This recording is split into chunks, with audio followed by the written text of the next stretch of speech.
Ambrozia Meta nga Syri Televizion. Pyetja e parë është për komisioneren për zgjerim. Raporti OSBE Diri dhe raporti i Komisionit Evropian evidentuan se zgjedhjet e 11 majit ishin një ngjarje pa barabartë ku keq përdorën burimet shtetërore, pati intimidim ndaj votuesve, ndikim nga rrjeti i patronazhistëve dhe përfshirje madje edhe nga bandat kriminale. Në gjykimin tuaj si lexoni këtë raport? Ishin zgjedhjet e 11 majit një standard i plotësuar për integrimin, a ishin ato në standardet e Bashkimit Evropian?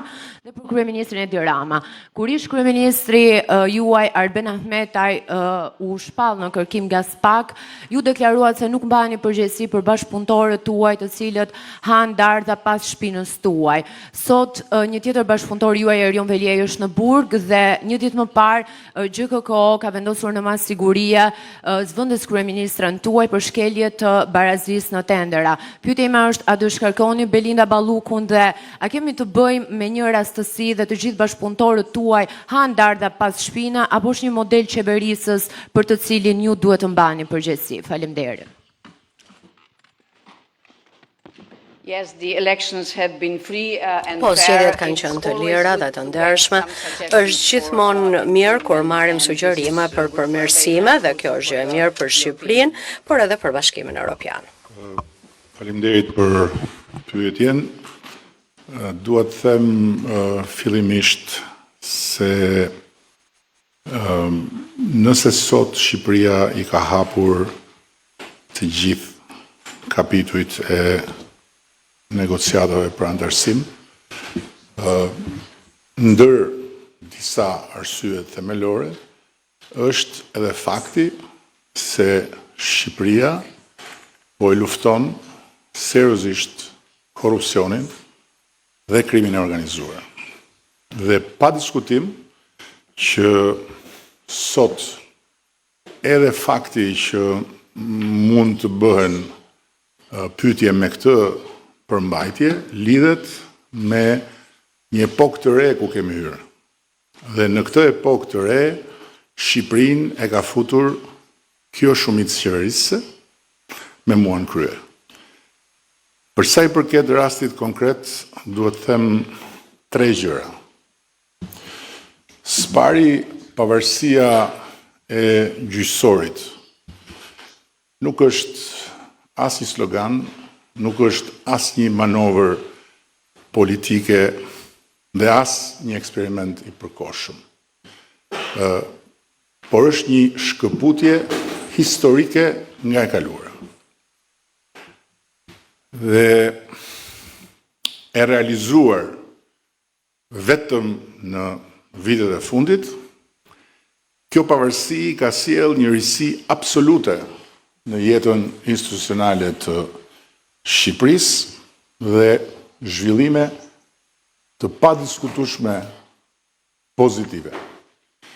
Duke filluar nga një fakt i pamohueshëm, varrosja e kulturës 100 e kusur vjeçare të pandëshkueshmërisë.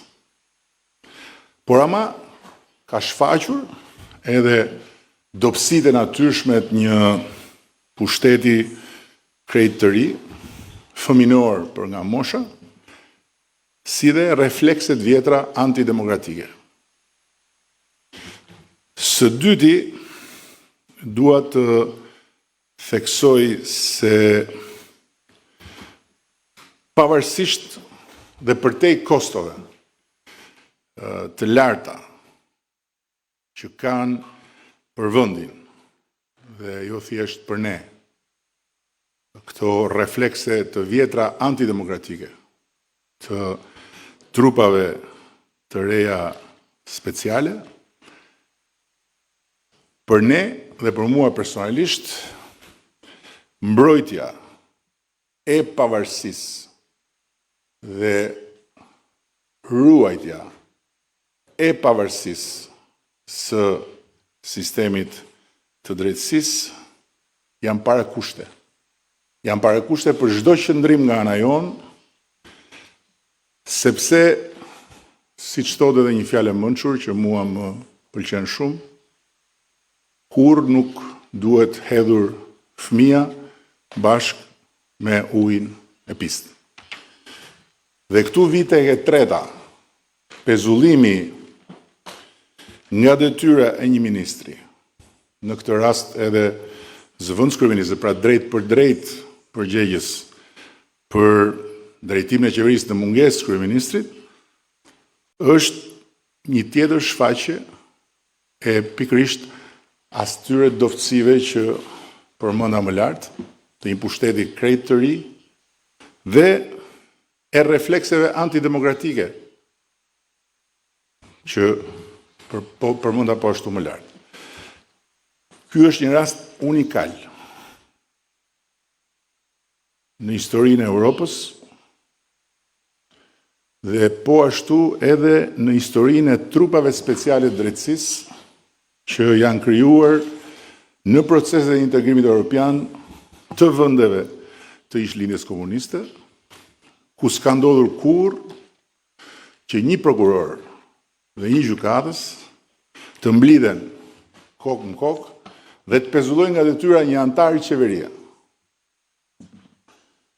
Por, dhe ky është një por shumë i madh, nëse një prokuror special dhe një gjykatës special, i shkallës parë të speciales, këtu në Shqipëri, kanë vendosur të pezullojnë një ministër, cënimi drejt për drejt i pavarësisë dhe i funksionimit të një pushteti tjetër të pavarur, si që është ekzekutivi, duke marrë kompetencat e kryeministrit, të presidentit dhe të parlamentit, prej nga buron mandati i qeverisë dhe i çdo ministri, zgjedhja jonë në raport me këtë fakt është strategjikja si gjithmonë për ta ruajtur dhe për ta mbështetur pavarësinë e gjyqësorit si parakusht, edhe në këtë rast ekstrem. E thënë drejt për drejt, ne nuk mund t'i përgjigjemi një arbitrariteti të këtyre përmasave me asnjë lloj arbitrariteti. Dhe as do të angazhohemi larg qoftë në një betejë politike, retorike me drejtësinë. Por do vazhdojmë me durimin ton strategjik.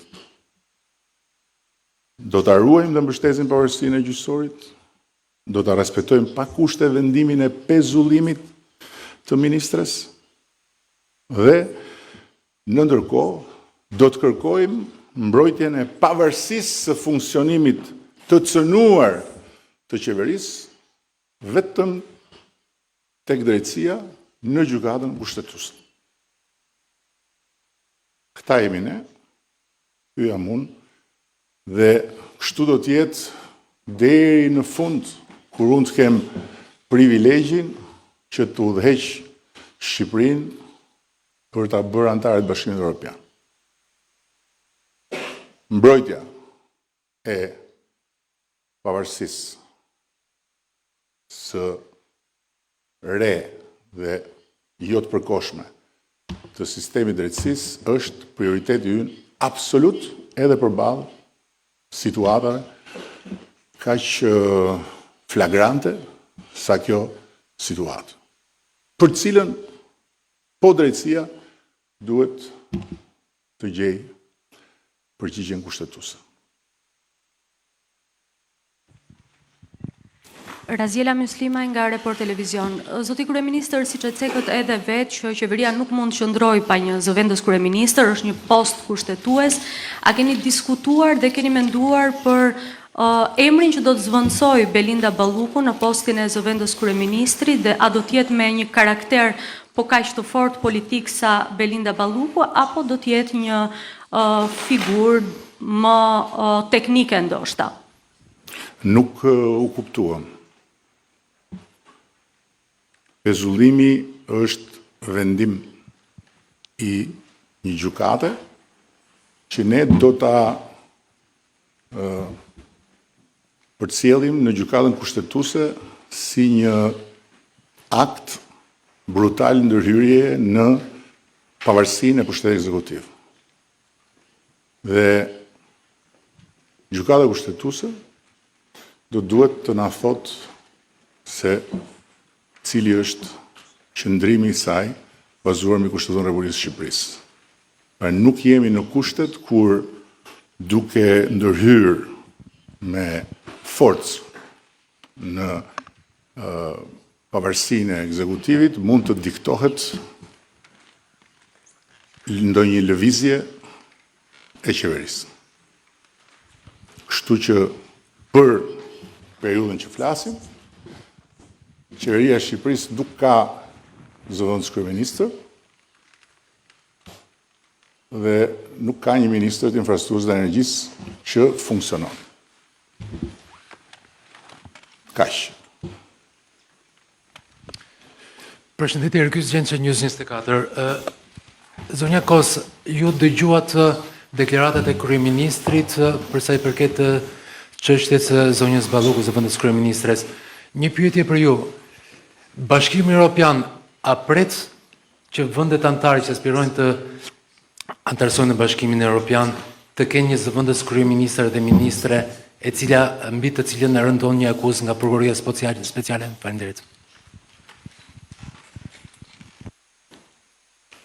I cannot comment the concrete cases. What Nuk mund I të can komentoj say çështje is konkrete. Ajo që mund të them independent judicial është që system is one of një sistem i pavarur gjyqësor është një nga arritjet më të mëdha të Shqipërisë gjatë viteve të fundit dhe gjithashtu Shqipëria ka patur një ecuri të rëndësishme në luftën kundër korrupsionit.